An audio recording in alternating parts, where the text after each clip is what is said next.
gobierno, representantes de los sectores público y privado, comunidad académica, organizaciones de la sociedad civil, medios de comunicación, damas y caballeros.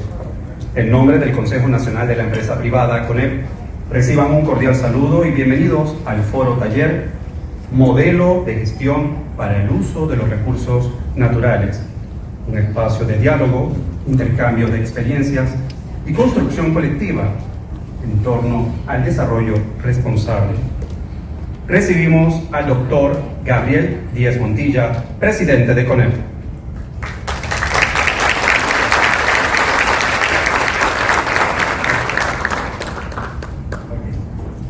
Buenas tardes, muchas gracias por acompañarnos.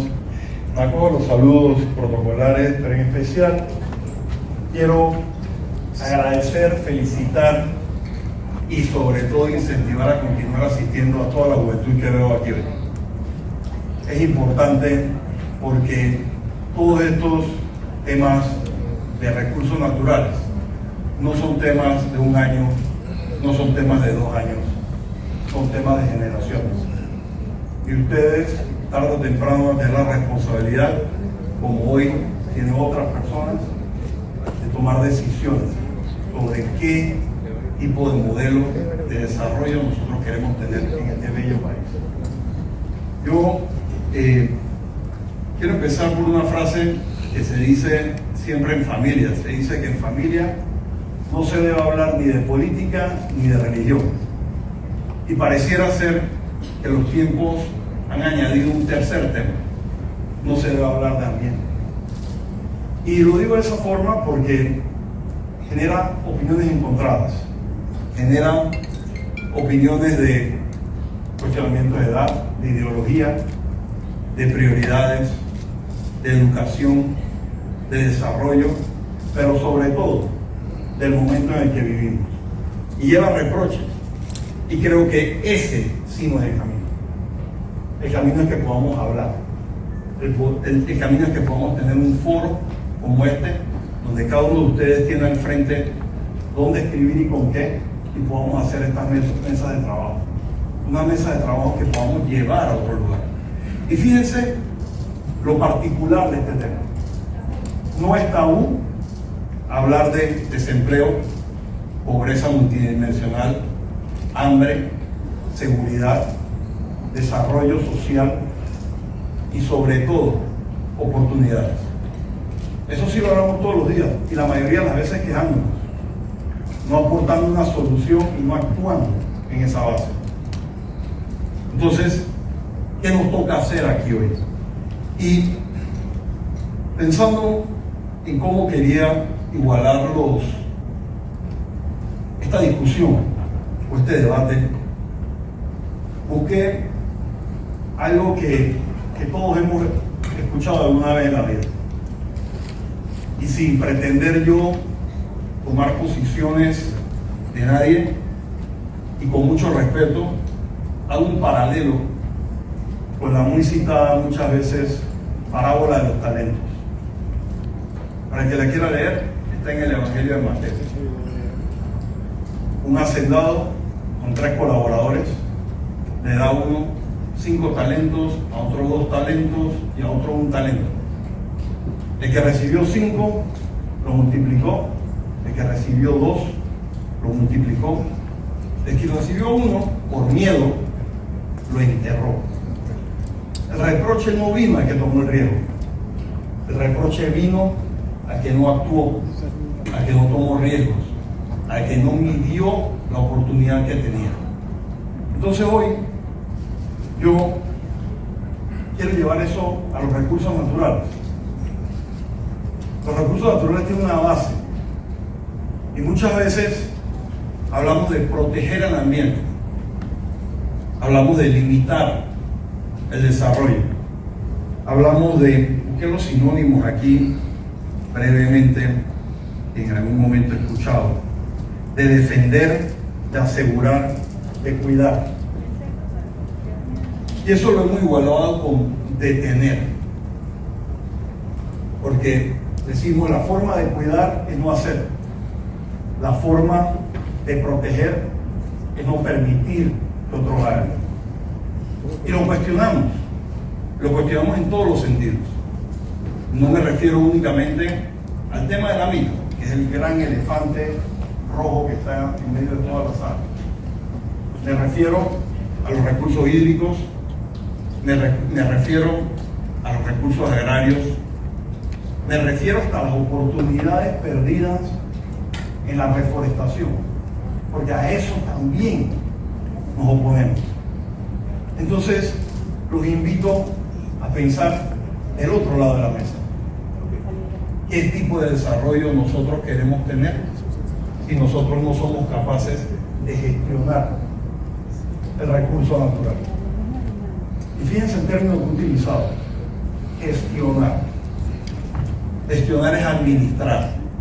Y vuelvo a traerlo a la parábola de los talentos. El que recibió 5 gestionó, el que recibió 2 gestionó, y ambos fueron felicitados. Ambos ponderaron riesgo, ambos decidieron qué hacer, tuvieron retornos diferentes y avanzaron. Muchas veces el no actuar es un riesgo mayor que el actuar.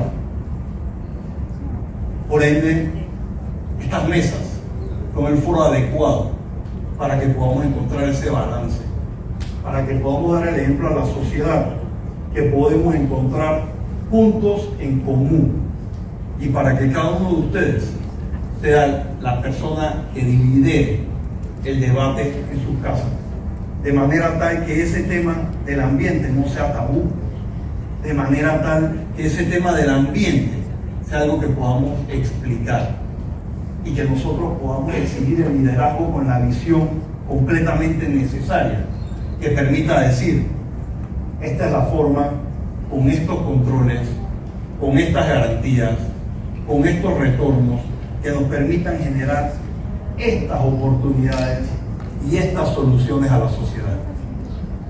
¿Por qué?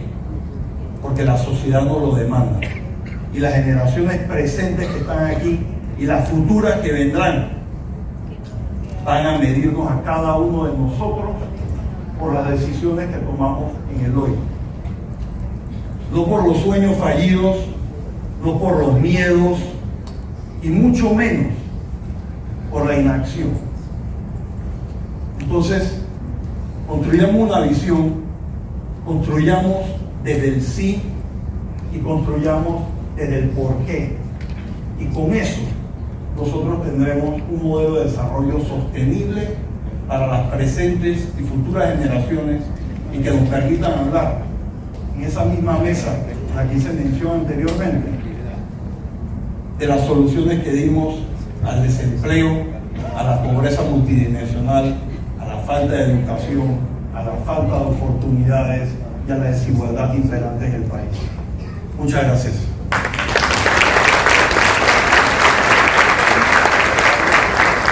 Este encuentro busca promover iniciativas sostenibles para el uso eficiente de los recursos naturales. La siguiente reseña audiovisual reafirma este compromiso. ¿Cómo crecieron las grandes naciones desarrolladas? Crecieron aprovechando inteligentemente sus recursos naturales. Países como Noruega, Finlandia, Suecia, Canadá y Australia comprendieron hace décadas que la naturaleza no representa únicamente valor ambiental, sino también una plataforma para generar productividad, competitividad y prosperidad. Supieron aprovechar responsablemente sus recursos hídricos, forestales, energéticos, pesqueros, agrícolas y minerales para financiar infraestructura, fortalecer sus instituciones, impulsar innovación y elevar la calidad de vida de sus poblaciones. Porque el desarrollo moderno no surge aislándose de la naturaleza, sino aprendiendo a gestionarla con planificación, gobernanza y visión de largo plazo. Las economías más competitivas del planeta entendieron que administrar correctamente sus recursos naturales no es una discusión ideológica, sino una decisión estratégica de país. Mientras otras naciones avanzan aceleradamente en seguridad alimentaria, transición energética, economía azul, minerales críticos y nuevas industrias sostenibles, Panamá enfrenta una decisión histórica. Todos hemos percibido a nuestro país como una economía de servicios, pero la realidad es que buena parte de esos servicios existen gracias a sus recursos naturales y activos geoestratégicos. La logística, el Canal de Panamá, la Zona Libre de Colón, el Área Económica Especial de Panamá Pacífico, dependen del agua y de la posición interoceánica. La construcción depende de la arena, piedras, el agua y de otros materiales extraídos de las canteras para la producción de cemento y concreto. La pesca depende de nuestros mares, la agroindustria y el agro dependen de nuestros suelos y la energía de nuestros ríos. El turismo depende de nuestra biodiversidad y patrimonio natural. En comparación con otros países, en Panamá, más del 50% del PIB nacional se sustenta directa e indirectamente del uso responsable de los recursos naturales y de la posición geoestratégica del istmo. Eso significa que Panamá ya depende estructuralmente de sus recursos naturales. Sin embargo, no ha logrado convertir plenamente esa riqueza en una plataforma integral de prosperidad nacional. Y allí está el gran desafío. Nuestro país no debe conformarse con crecer el 3 o 4% anual, mientras posee una de las combinaciones de activos naturales y geoestratégicos más poderosas del hemisferio. Si el país logra construir un modelo moderno, competitivo y sostenible para el aprovechamiento responsable de sus recursos naturales, con institucionalidad fuerte, seguridad jurídica, innovación, valor agregado, diversificación y legitimidad social, Panamá se convertiría en una de las economías de mayor crecimiento sostenible del continente, con capacidad real de crecimiento superior al actual y con orientación a doble dígito durante largos periodos de tiempo. No se trata únicamente de extraer recursos, se trata de transformar agua, biodiversidad, posición geográfica, mares, energía, agricultura, minerales y conectividad global en empleo de calidad, exportaciones, innovación, desarrollo territorial, sofisticación económica, infraestructura, formación de talento humano y oportunidades reales para las futuras generaciones. Los países que hoy lideran los indicadores de prosperidad entendieron algo fundamental. Los recursos naturales bien administrados son fuente de crecimiento y desarrollo sostenible. La diferencia la marca la capacidad de un país para gestionarlos con inteligencia, visión y credibilidad. Hoy Panamá tiene la posibilidad de abrir esa discusión nacional de la manera más seria y responsable posible. Un espacio donde expertos nacionales, sector privado, academia, comunidades, sociedad civil y autoridades converjan para construir un modelo de gestión integral que combine sostenibilidad económica con sostenibilidad ambiental. Un modelo que incorpore diversificación económica, encadenamientos productivos, nuevas tecnologías, digitalización, empleo de calidad, desarrollo territorial equilibrado, transparencia, estabilidad regulatoria y medición permanente de impactos. Sobre todo, una visión capaz de generar consensos. El gran desafío del siglo XXI no consiste únicamente en conservar los recursos naturales. Consiste también en aprender a utilizarlos responsablemente para impulsar desarrollo humano, competitividad y estabilidad social. Con ese propósito, el CONEP presenta el Foro Taller Modelo de Gestión para el Uso de los Recursos Naturales. Panamá tiene los recursos, tiene la posición geográfica, tiene el talento, tiene el potencial y tiene a sus jóvenes. La gran pregunta es si tendremos la visión y la capacidad de transformar esa riqueza natural en una verdadera plataforma de desarrollo nacional. El momento de abrir esa discusión es ahora. Sean todos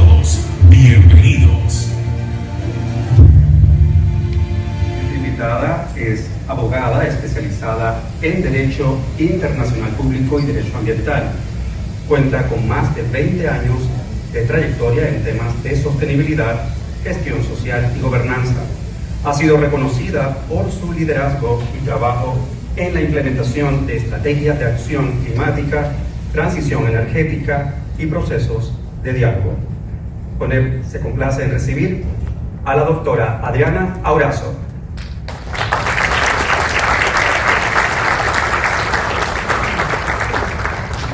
En primer lugar, quiero decirle que es mi primera vez en Panamá. Ha sido un viaje muy esperado.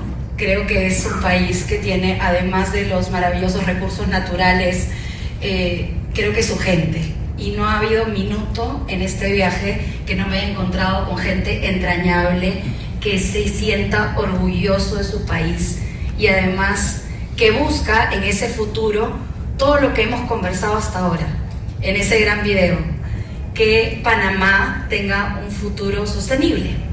Y para eso les he traído una presentación que habla en un nivel de reflexión de cómo hacer para que estos recursos naturales lleguen a un nivel de estándares internacionales, que de repente Panamá tenga su propio estándar.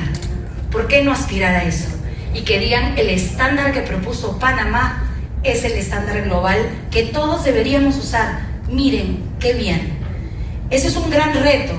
Para empezar, primero hay que conocer cuáles son los que existen, qué se está haciendo en el mundo, pero también cómo podemos desarrollar nuestro territorio de manera articulada.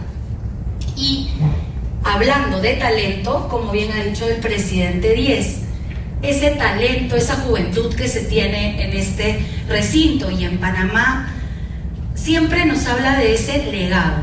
¿Qué queremos dejarle a la juventud, a la formación de ese talento, cuando queremos un país no solamente económica y ambientalmente próspero, sino también socialmente próspero, con un legado positivo en nuestra sociedad y que además establezca el aterrizaje de lo que ya tenemos en políticas públicas? Porque eso sí, los países de América Latina somos maravillosos para articular políticas, pero también el aterrizaje, ahí está lo complicado. Voy a hacer una presentación, creo que ha sido muy ambiciosa. Esta presentación tiene muchos slides, pero vamos a ir avanzando poco a poco. La gestión responsable de recursos naturales, ¿qué implica? No sino una estrategia de negocios basada en criterios de ESG, eso por sus siglas en inglés hoy, Environment, Social and Governance.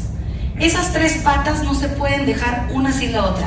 ¿Qué pasa si nosotros tenemos solo un criterio ambiental, un punto de vista de la balanza? De repente, al no poner a las personas al centro, no estamos tomando decisiones adecuadas. Y les doy un ejemplo de Perú. Las emisiones atmosféricas de más carga de carbono al ambiente en Perú es el cambio de uso de suelo.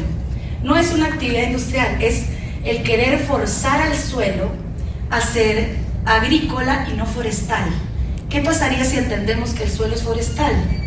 En Perú no tendríamos las emisiones que tenemos. Ese tema de uso de criterios hace que analicemos transversalmente todo, el medio ambiente, a las personas y también la gobernanza, porque sin esas autoridades, el tema de saber qué sí y qué no en permisos, no sería posible. El establecer estrategias requiere del Estado, requiere de las empresas y requiere de la sociedad en su conjunto. Hay estándares, como les decía, de desarrollo territorial, pero también una mirada de desarrollo en la empleabilidad. ¿Cómo hago que se contraten más personas en mis negocios? Pero ¿cómo hago para retenerlos y que no se vayan? Bueno, yo he sido prestada a Panamá por 3 días, pero les aseguro que mucha gente estará pensando, ¿qué hace Adriana en Panamá? ¿Se irá a Panamá? Bueno, esa retención de talento depende mucho de quién te contrata, cómo manejas tu territorio y por supuesto la oportunidad que le das a proyectos de desarrollo sostenible. El legado positivo está en el futuro, por supuesto, de estos negocios y el pensar nunca al corto, sino a largo plazo. Estos son los antecedentes y porque ahora hablamos de inversiones responsables con criterio y data. En los 80 hubo 4 desastres importantísimos de donde nosotros tomamos ejemplos, lamentable por cierto, pero de responsabilidad respecto a los recursos naturales y a las energías. El primero fue el desastre de fábrica de los plaguicidas en la India. Aquí se contaminaron todos los pozos de agua, se afectaron a las familias y se dice que esta invasión de nube tóxica sigue al día de hoy. En el tema de la explosión central de nuclear de Chernóbil, muchos conocemos ese caso, creo que es un caso académico lamentable, donde millones de personas se expusieron a radiación. Y por supuesto, aquí el núcleo de la evaluación post este gran y terrible tema fue que las personas están inadecuadamente capacitadas. Qué importante es tener a las personas clave en las operaciones de las empresas. Y es importante también transmitir seguridad, que es uno de los grandes valores empresariales. En el tema de un barco y un derrame, justamente hay algunos casos que tenemos en los países que tenemos océanos, derrames pequeños, derrames grandes, pero todo eso puede provocar catástrofes ecológicas mundiales, no solamente de un territorio o de una porción, sino que además pueden continuar presentes a la fecha. Esto fue en Alaska y se dice que ha caído a muchos otros países, por supuesto, desde ahí. Y finalmente el de Anaversa, que tiene daños al medio ambiente y a la salud de la población con alta negligencia de las personas. El saber operar bien no es una magia, es un día a día. El tener los mantenimientos adecuados, el saber usar el talento adecuado, eso recién se ha sabido en los 80. Y por eso se crean inversiones responsables medibles. Lo que no se mide no se conoce, y lo que no se conoce no se gestiona. Y estamos hablando acá de gestionar de manera adecuada recursos naturales. Desde Dow Jones lo que se dice es que la sostenibilidad corporativa tiene que ser el enfoque del negocio. Persigue además crear valor a largo plazo y el aprovechamiento de oportunidades y gestión eficaz de riesgos inherentes, tanto al desarrollo económico como al desarrollo ambiental y como al desarrollo social. Por supuesto que esto que ha sido medido desde el año 99 a la fecha hace que nosotros mapeemos cómo estamos en Panamá y qué se dice de nuestros negocios y cómo podemos superar además los récords. En temas de aspectos ambientales se conoce mucho, pero no en temas sociales. Poco a poco los países han ido agregando anuarios, digamos, desde los ministerios de cuánto se emplea, cuántas mujeres hay en las operaciones, cuánta gente con incapacidad física o motora hay en las operaciones, cómo mapeamos también, por supuesto, el tema de la educación, etcétera. Esas cifras son importantes para las empresas y esto ha ido evolucionando. Los negocios con criterios ESG no han surgido de la nada.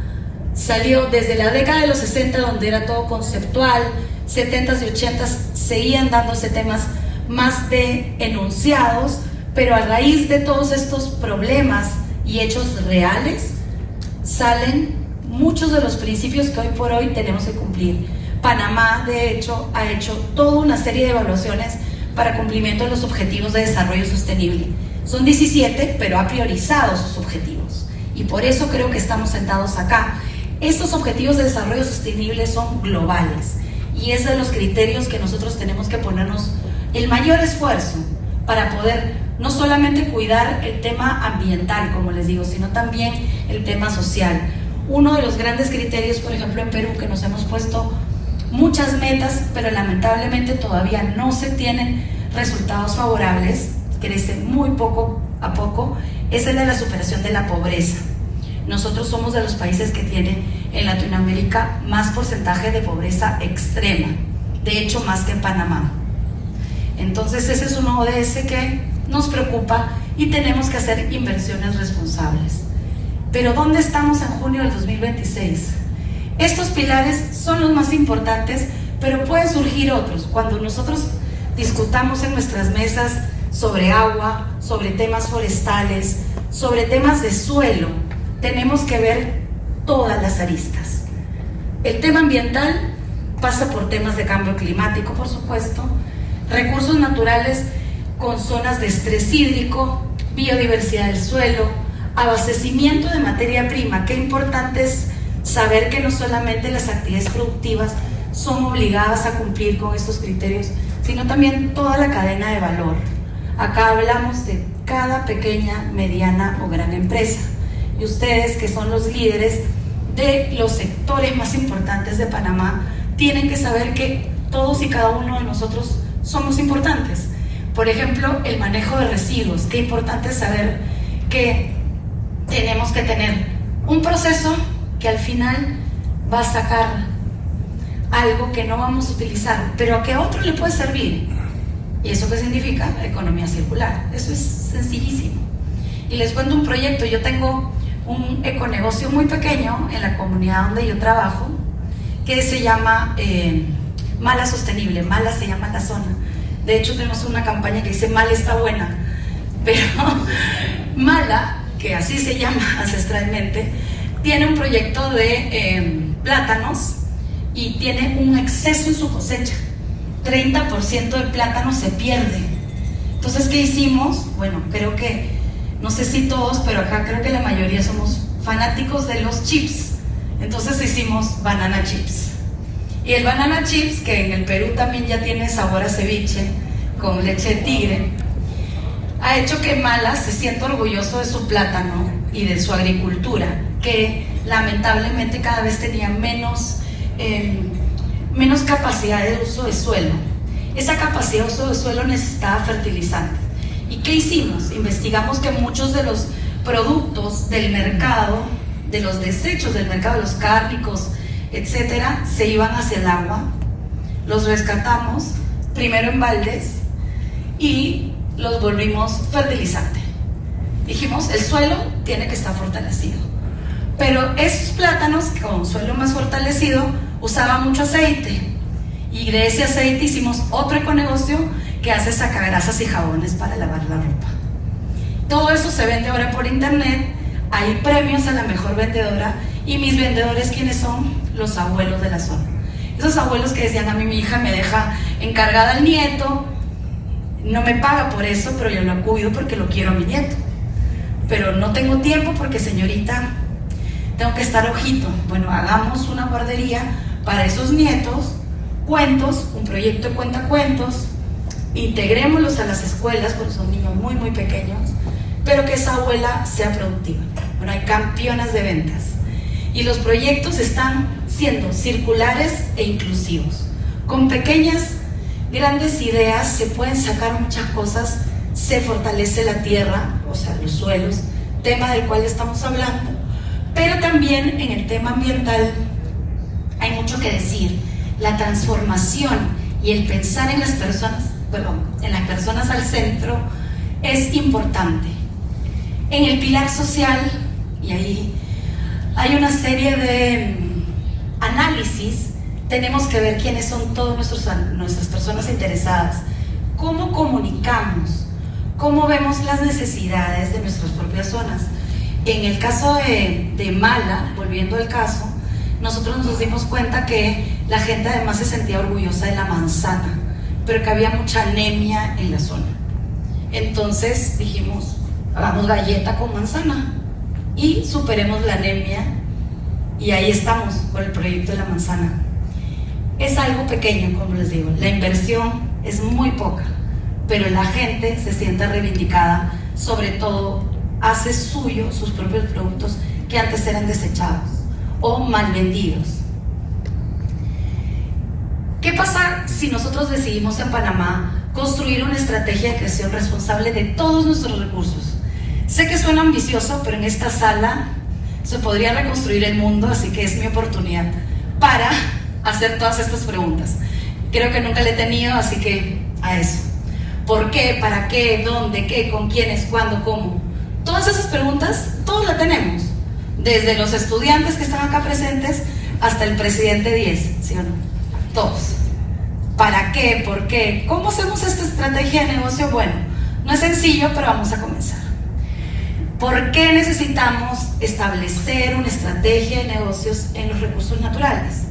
Eso lo tenemos que hacer porque cada vez todas las empresas, todas, tienen que tener una visión, una misión y valores. Tienen que tener objetivos y tienen que tener metas claras. Además, ¿qué hace eso? Que seamos competitivas y además atractivas. Yo voy a invertir en una asociación de chifleros. Chifleros se le dice chifle al chip. Si tiene más ventas que otro, o si cuida a sus trabajadores mejor que otro. El por qué siempre tiene que estar alineado a valores. Acá no les he hecho el típico mentico en los celulares, pero les aseguro que todos estamos de acuerdo donde la integridad, el compromiso, el trabajo en equipo es un valor importante, la excelencia, pero también el accountability, saber cuánto voy a invertir y qué es lo que voy a lograr con objetivos cada vez más altos y mejores. Y además, porque nosotros tenemos un cumplimiento que siempre registrar. ¿Qué objetivos en el planeta te dan sostenibilidad? El cuidado del agua, el cuidado de mis recursos, la biodiversidad de mi zona y por supuesto metas en educación. Todos los países queremos tener una mejor educación, un mejor nivel educativo para las zonas y eso tiene que estar alineado con nuestra empresa. Muchas empresas en Perú me dirán: Adriana, pero nosotros no podemos reemplazar al gobierno. No sé si en Panamá pasa eso, pero en Perú siempre me dicen: pero la empresa no puede reemplazarlo. Sí, pero puede establecer estrategias de vinculación sin obligarse a trabajar temas educativos, a trabajar temas de salud. Somos países en desarrollo que necesitamos estar en agentes o entes colaborativos. Y qué mejor que ser una empresa donde crece la empresa y crece la comunidad también. Pero ¿para qué lo hago? Al final me va a dar más réditos económicos. ¿Eso va a contribuir a mi crecimiento? Pues sí. ¿Por qué? Porque todo eso va a integrar los planes estratégicos que yo tenga y cuáles son mis intereses y prioridades. Si yo tengo una empresa donde solamente mi interés va a ser financiero, simplemente va a caer por sí solo, porque no va a tener socios estratégicos en la zona, sus trabajadores probablemente no van a ser de empleo local y la zona no va a crecer con ella. Por eso tenemos que tener el para qué claro. Voy a reportarlo, voy a ser transparente y voy a manejar mejor a todos mis socios. Pero también voy a medir riesgos. Un estudio de riesgos que hicimos en las empresas en mi país, seguramente acá también debe haber algún estudio similar, arrojó muchas cosas de preocupación, pero también nos sorprendió gratamente porque también integramos riesgos en materia de ESG y de sostenibilidad en un 26,6%. No sabemos si porque no los conocemos o porque realmente creemos que son importantes, pero saben que el para qué, para gestionar los riesgos y que nuestro negocio sea exitoso es importantísimo. Y también para tener licencia social, que no es sino otra cosa que el permiso que te da la sociedad civil que está alrededor de tu proyecto. Un tema operativo principal es que te acepten en la comunidad. Acá el tener opinión favorable no es solamente un negocio o un acuerdo verbal, es integrar cada vez más a tu comunidad, a tu negocio. Y por supuesto, saber dónde lo vamos a hacer. Y acá no voy a resolver la pregunta de articulación o no en Panamá. Por supuesto, todo eso se lo van a hacer ustedes ahora en el taller, pero hay que entender que siempre vamos a actuar en forma articulada, nunca solos. Si no, no vamos a triunfar. Y les doy un ejemplo: el manejo de residuos sólidos en mi país es sumamente difícil. No solo porque trabajamos mucho en zonas remotas, sino también porque el manejo de residuos no tenía proveedores que nos hagan la parte del recojo y del transporte formal. De hecho, hoy por hoy tenemos una norma de hace 10 años que habla de escombreras de residuos de construcción, pero no hay escombreras en Perú. Entonces dice, tienes que manejarlos con escombreras. ¿Qué pasa? Entonces hace 10 años incumplimos con la norma. Bueno, pues sí, porque no hay escombreras. Entonces tuvimos que ver, empresas de construcción, de qué forma trabajamos los residuos sin incumplir la ley, pero hacerlo mejor. Entonces comenzamos a hablar de unos cierres más interesantes de otras actividades para incluir los residuos de construcción limpia y no dañar el medio ambiente. Eso nos permite que preguntarse dónde y el cómo articular tenga un interés muy propio. Saber dónde vamos a ubicar plantas, concesiones, concentración de usuarios, cadena de valor, etc. Y además, cuando no existen, que pasa en todos los países, saber cómo asociarnos a otros. Ay, perdón. Eso que hace que por ejemplo, potenciemos mucho nuestras redes de contacto. Algunos temas, nosotros, por ejemplo, en algunas empresas los monitoreamos con fiscalizadores o auditores online. Entonces la virtualidad toma sentido, no podemos llegar a algunas zonas. Tenemos además muchos aportes en sistemas voluntarios y ejecutamos acciones interesantes para poder articular a todos los actores. Ahora, ¿con quién me implemento esa estrategia? Bueno, a nivel de stakeholders creo que es importante que tengamos en cuenta que todos somos importantes. Tenemos algunos que participan más directamente de otros, pero la media, los inversionistas, los empleados, los clientes, todos forman parte de una gran cadena o engranaje para saber quiénes van a ser los que van a participar con nosotros como empresa en esta estrategia de ESG. Y les doy un ejemplo. Nosotros, por ejemplo, por ley no podemos monitorear a los lugares donde llegan nuestros residuos, pero hemos hecho todo un acuerdo para que filmen cómo están dejando los residuos, que no sumen a otros los peligrosos, etcétera, y puedan darnos la información y poder saber que lo están haciendo bien. Eso es un poco el acuerdo con quien nos está proveyendo el servicio. Entonces allí generamos un negocio más fuerte. No es incierto, pero los fiscalizamos dentro del orden.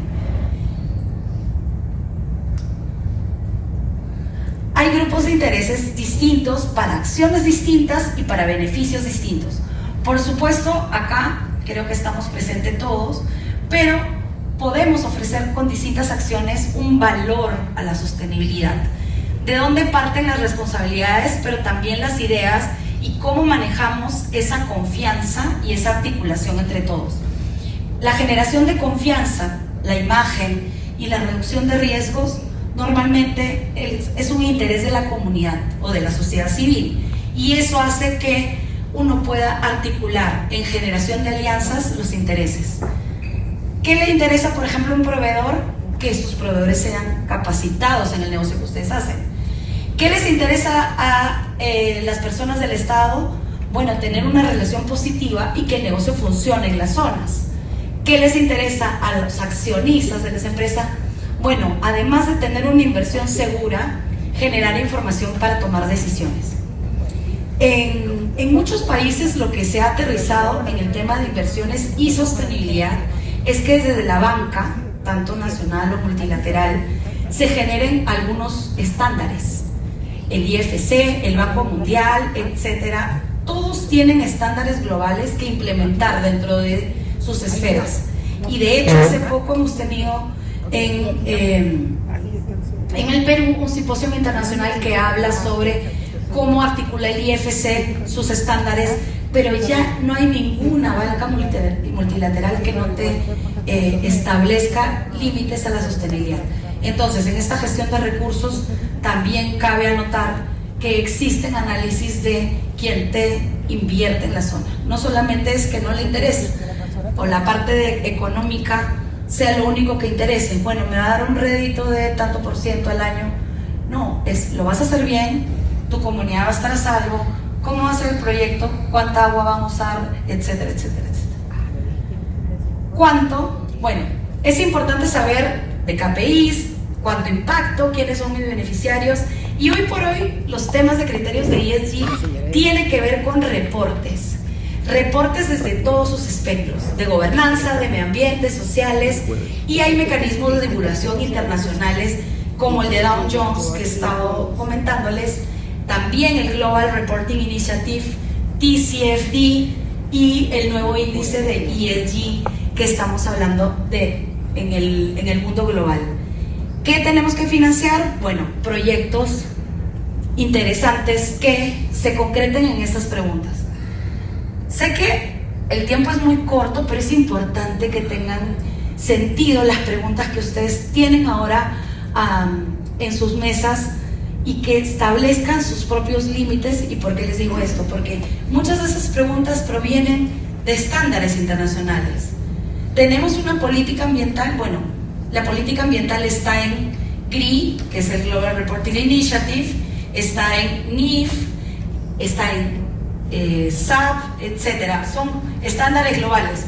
Tener una medición de los consumos de los recursos, saber que hay acciones concretas para cada uno de los temas, residuos, aire, biodiversidad.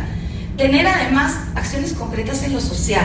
Manejamos las quejas, sabemos si el personal está de acuerdo con el clima dentro de nuestra compañía. Cuando vamos a contratar practicantes o gente joven en mi compañía, conocen los valores que tenemos y además pueden trabajar temas de discriminación, temas de diversidad, temas de derechos humanos, que creo que estamos en la semana acá en Panamá. Pero estos planes y todos estos programas tienen que ser pensados dentro de la estrategia. Y además en gobernanza tenemos gente en los C-level de las compañías que tienen que tener, por supuesto, inclusión, directores independientes, auditorías periódicas y además reportes y memorias anuales que transparenten esta información. Acciones concretas: transparencia, responsabilidad, igualdad e independencia. ¿Y cómo lo voy a hacer? Ahora ya cerramos las preguntas. Hay una serie de pasos. No les he traído la fórmula mágica, creo que hoy por hoy ustedes la van a establecer. Son 7 pasos para que esta estrategia de negocios vaya funcionando y vaya caminando. En agua, en suelo, en bosques, en los recursos naturales que ustedes manejan. Hay que ser conscientes de cómo establecer y familiarizarse con los negocios. Les digo, el apropiarse en la zona, conocer su territorio. Cuando hablamos de desarrollo territorial, muchos países, y les digo porque en caso propio los reglamentos salieron mucho después, el ordenamiento territorial no es claro, hay que articular entre muchos sectores, hay que conocernos como país. Y esta familiaridad en las empresas es importante porque es el punto de partida de cómo vamos a implementar dentro de las empresas el manejo de recursos, tener metas, diseñar desde un sistema todos los datos que tenemos a la mano, no una parte u otra. Y se los digo porque en la implementación, por ejemplo, de bosques en el país en donde yo vivo y el tema agrícola, cuando yo era muy niña, el tema de agricultura era muy valioso. No les digo que ahora no lo sea, pero cambió el sistema. Ahora las comunidades campesinas tienen la mayoría de manejo de recursos agrícolas. En mi época mi abuelo estudió ingeniería agrícola y era el orgullo de la zona donde yo vivía. Muchos de sus compañeros implementaron grandes proyectos agrícolas en la zona, pero el cambio de uso de suelo, nuevamente, sin pensar estratégicamente que ese suelo era para agricultura y no para forestal, hizo que no solamente las emisiones se dieran, sino que otras actividades que no eran parte del uso del suelo del ordenamiento territorial intervengan, algunas ni siquiera legales.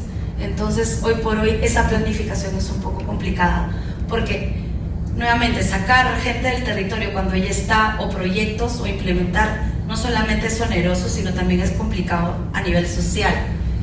El plan siempre tiene que ser diseñado con monitoreo constante. Uno puede partir donde dice acá sí y acá no, pero en el camino sabemos que sí o que no. Pero si no lo monitoreamos con desempeño, con tecnología y con reportabilidad y transparencia, no lo vamos a saber. Finalmente, puede cambiar mi proyecto, puede ser algo positivo o negativo, pero uno a la hora de diseñar la estrategia tiene una oportunidad, que estamos partiendo desde la base. Cuando yo era niña, mi mamá cosía y me decía: hija, no me digas que meta algo a tu vestido o que te cosa tal o que te suba esto, porque prefiero hacerte nuevo el vestido a que lo vaya a reparar o lo vaya a remendar. Bueno, es un poco así. Mejor es desde el inicio, cuando ya no se puede, ni modo, pero las estrategias están mucho más claras cuando desde el inicio se puede diseñar. ¿Cuál es la conclusión de todo esto? ¿Hay un beneficio? Sí, por supuesto, en establecer estrategias de sostenibilidad. Te da una buena reputación, hay una fidelidad del consumidor, sí, pero también hace que uno tenga menos riesgos con las actividades productivas que establecemos, hablando de recursos naturales. Algunos son agotables, algunos no, algunos están en zonas de cuidado, algunas no. Pero además de este modelo de negocios, se tiene que establecer algo a largo plazo. Panamá ha establecido ODS importantes. Uno, el tema del agua, el tema de la acción climática, la vida submarina, vía de ecosistemas terrestres y alianzas para lograr los objetivos. En el tema de la estrategia nacional, siempre se tiene que compatibilizar la parte estratégica de la empresa con lo que queremos a nivel país, pero también cómo nos están considerando y cuáles son los desafíos que tenemos. Si bien tenemos muchos cumplimientos avanzando, tenemos que tener una capacidad importante a establecer medidas climáticas, asegurar la sostenibilidad del agua, generar un desarrollo inclusivo en regiones vulnerables. Creo que la mirada que tengo de Panamá, por supuesto, es muy incipiente. Creo que es mi tercer día en su maravilloso país, pero les puedo decir que si hay algo parecido en los países de la América Latina, es que somos resilientes. Así que la resiliencia hace que pensemos no solo en la bonanza que podamos tener en algunas empresas ahora, sino también en quienes hoy por hoy son vulnerables y qué vamos a dejar, o quienes hoy por hoy estudian una carrera y cómo lo vamos a vincular al negocio futuro. La experiencia panameña demuestra además que la gestión sostenible de los recursos naturales no es solo una política ambiental, sino una estrategia de competitividad. Acá no hay empresa que no quiera ser competitiva y que no quiera exportar. Entonces, veamos seguridad hídrica también, desarrollo territorial alineado a los objetivos de desarrollo sostenible y, por supuesto, busquemos un Panamá con una visión de futuro. Muchas gracias. Buenas tardes a todos.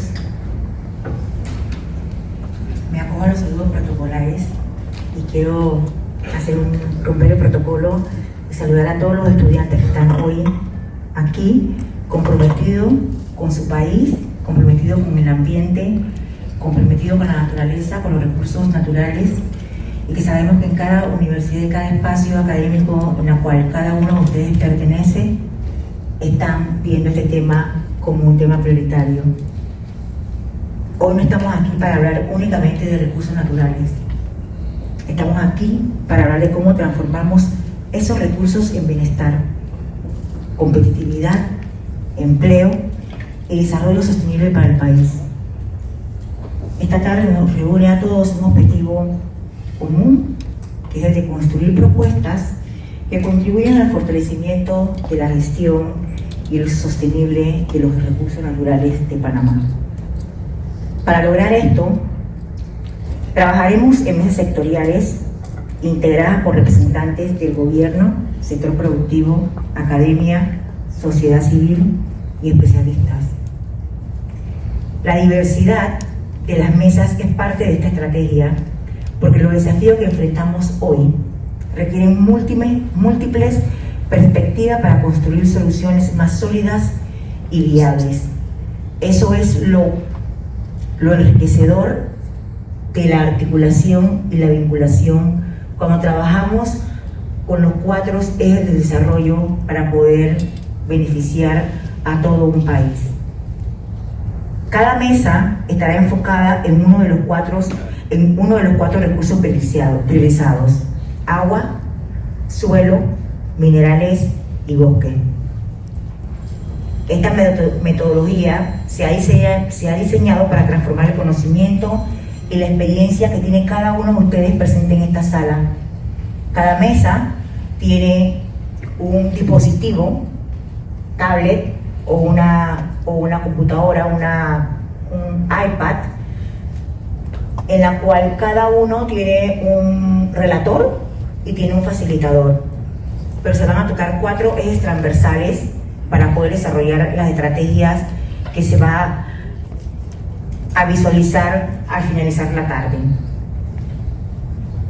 Tenemos 30 minutos por tema. La disciplina es fundamental.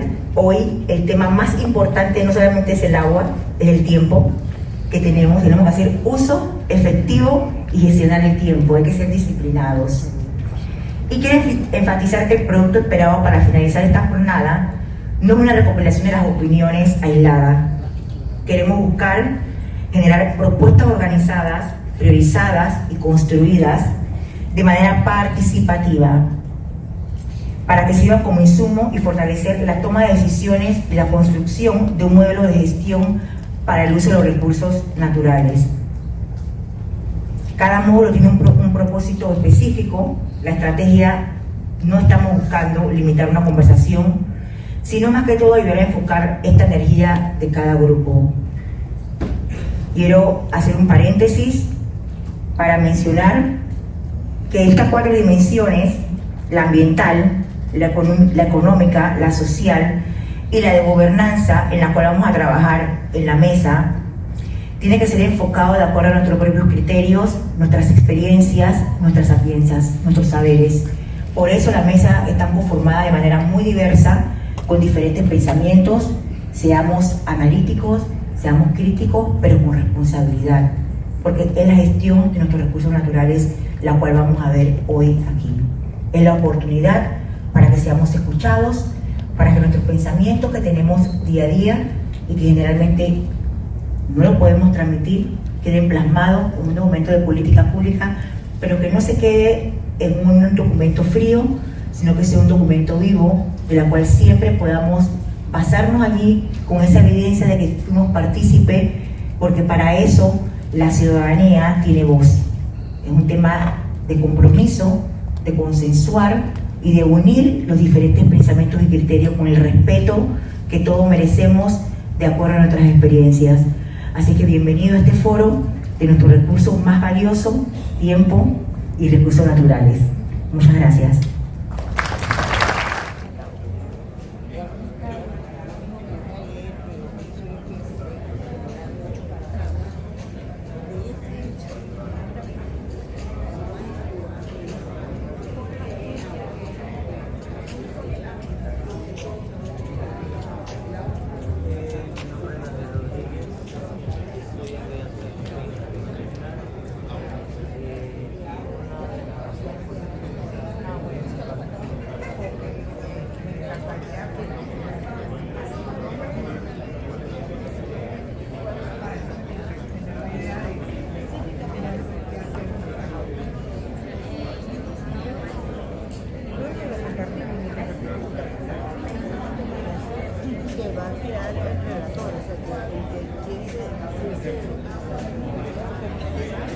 Para sensibilizarnos con nosotros hoy en día que llega el agua.